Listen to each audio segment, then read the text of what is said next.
அன்பான மாதா தொலைக்காட்சி நேயர்களுக்கு வணக்கம்.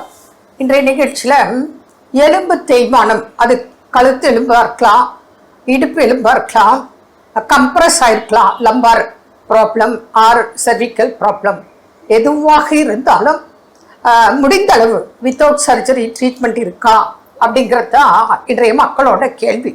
நிறைய பேர் வராங்க.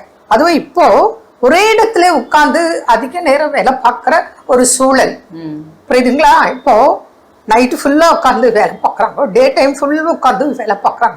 சிலர் morning to night mid night வரைக்கும் கூட உட்காந்து வேலை பார்க்கக்கூடிய வேலை பலு இருக்கு. அப்போ இதனால என்ன ஆகுது? பல காரணங்களில் இதுவும் ஒரு காரணம். அசைவின்றி ஒரே இடத்துல உட்காரும்போது அந்த கழுத்து எலும்புகள், முதுகு தட்டு பிரச்சனை, லம்பார் சர்விக்கல் ஸ்பாண்டிலோசிஸ்லாம் இன்னைக்கு வருது. ரிப்போர்ட்டுக்கா எடுத்துட்டு வாங்க. இதுக்கெல்லாம் மேக்சிமம் சர்ஜரியே கிடையாது.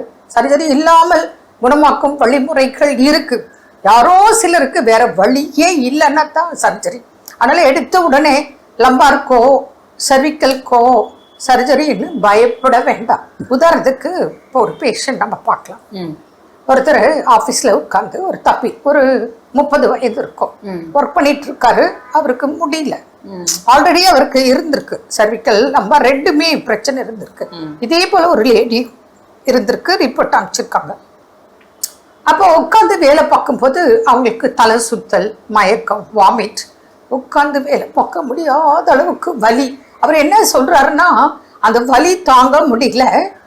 ஒரே வார்த்தை சொல்றாங்க, என் பாடியில் இருக்கிற ஸ்ட்ரென்த் ஃபுல் போயிட்ட மாதிரி, அவ்வளோ வலி ப்ளஸ் டயர்ட், அவ்வளோ வீக்னஸ் சொல்கிறாரு. உட்காந்து வேலை பார்க்க முடியல. இமிடியேட்டாக வந்து ஒய்ஃபுக்கு ஃபோன் பண்ணுறாரு, என்னால் கார் கூட ட்ரைவ் பண்ணிட்டு வர முடியல, இமிடியேட்டாக நீ ஒரு டிரைவரை கூட்டிகிட்டு வா, நம்ம போகணும் ஹாஸ்பிட்டல். உடனே அவங்க ஒய்ஃப் நமக்கு ஃபோன் பண்ணுறா, இந்த மாதிரி ஹஸ்பண்டுக்கு ப்ராப்ளம் ஆல்ரெடி இருக்குது, டிஸ்க்கு வந்து கம்ப்ரஸ் ஆகிருக்கு, எல்லாம் சொல்கிறேன். நான் சொன்னேன், ரிப்போர்ட்டோட நீங்கள் வாங்க அப்படின்னு. நல்ல வேலை ஃபோன்லேயே இப்போ எல்லாம் வச்சுருக்காங்க ரிப்போர்ட்ஸ்.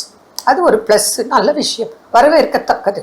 அப்புறம் இவங்க போயிட்டு ஹஸ்பண்டை பிக்கப் பண்ணிவிட்டு கூட்டிகிட்டு வராங்க. நம்ம கிளினிக்கில் உட்கார வச்சு பார்க்குறதுக்கு கூட அவரால் உட்கார முடியல. டக்குன்னு 2-3 சேரை எடுத்து போட்டாங்க, ஒன்று மேலே ஒன்று கீழே படுத்துட்டார்.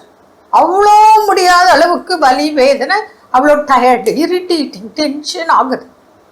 அவர் ஒரே வார்த்தை சொல்றாரு, என் பாடியில் இருக்கிற ஸ்ட்ரென்த் மாற்றம் போயிடுச்சு, அவ்வளோ பலகீனமாக இருக்குது, வலி தாங்க முடியல, உட்கார முடியல, நிற்க முடியல, நடக்க முடியல, எழ முடியல, அப்படி ஒரு வேதனை. நான் சொன்னேன், 1 month கம்ப்ளீட் பெட் ரெஸ்ட் இருக்கிறீங்க, இதுவே ஒரு பெஸ்ட் ட்ரீட்மெண்ட். நீங்கள் பெட் ரெஸ்ட் எடுக்க, நான் உங்களுக்கு ட்ரீட்மெண்ட் கொடுக்குறேன், மெடிசன்ஸ் கொடுக்குறேன், வேற என்னென்ன இன்டர்னல் எக்ஸ்டர்னல் ட்ரீட்மெண்ட் இருக்குது அதெல்லாம் நம்ம சொல்கிறோம். அப்போ பார்த்தீங்கன்னா அவரு சரி ஓகே, வேற வழி இல்லை, உட்கார முடியாது, வேலைக்கு போக முடியாது, வேலை முக்கியம் இல்லை, உடம்பு உயிர் தான் முக்கியம், அதை நீங்க புரிஞ்சுக்குங்க. அதனால வந்து உங்களுக்கு சர்விக்கல் அண்ட் லம்பார் ப்ராப்ளம் தான், பயப்படவே வேண்டாம், தொடர்பு கொள்ளுங்க, ட்ரீட்மெண்ட் இருக்கு, கடைப்பிடிங்க, பலன் அடிக்க. இப்போ இந்த மாதிரி கம்ப்ரஸ் ஆயிடுது, பல்ஜ் ஆயிடுது, அவங்களுக்கு கஷ்டம். இப்போ சர்ஜரி பண்றீங்கன்னு வச்சுக்கோங்க, எமர்ஜென்சி சிலர் பண்ணிடுறாங்க. வயசானவங்க பண்ணாலே வந்து ட்ராவல் பண்ணக்கூடாது, லாங் டிஸ்டன்ஸ் ட்ராவல் பண்ணாதீங்க, ரெஸ்ட்ல இருக்குன்றாங்க. அப்போ யங்ஸ்டர் நீங்க ஒரு சர்ஜரி வேற வழி இல்லைன்னா பண்ணிக்கோங்க.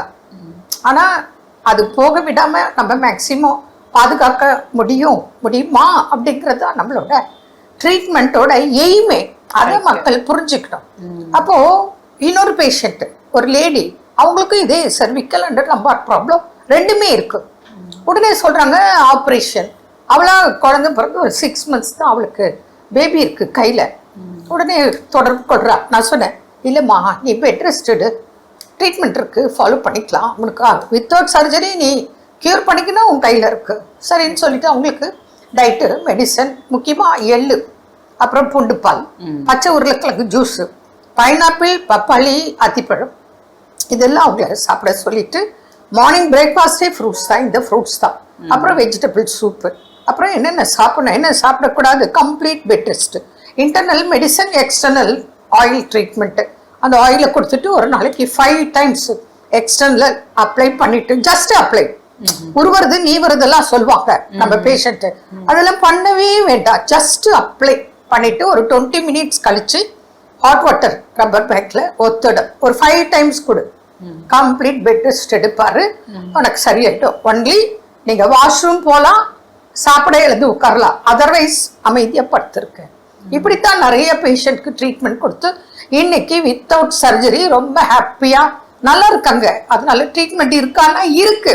ஆனா மக்கள் யாரு பாதிப்போ பேஷண்ட் அவங்க கடைபிடித்தால் நிச்சயமாக cervical spondylosis, lumbar ஸ்பாண்டலோசிஸ்க்கு உங்களுக்கு சர்ஜரி இல்லாம வாய்ப்புகள் இருக்கு, பயன்படுத்திக்கங்க. முடியாதுன்றவங்க 1 or 2 இருக்கலாம், நாங்கள் அதுவும் மறுக்கலை, அது வேற வழியே இல்லைன்னா. இப்போ ஒரு ஆக்சிடென்ட்ல பாதிப்பு வந்துடுது, இல்லை ரொம்ப முடியல அப்படின்னா சர்ஜரி பண்ணிக்கலாம். அதர்வைஸ் சர்ஜரி தான் முக்கியம் அப்படிங்கிறத மறந்துருங்க, பயப்படாதீங்க, தெளிவா இருங்க, பயனடைகள். மீண்டும் நாளை சந்திப்போம். நன்றி. அன்னை மரியே வாழ்க.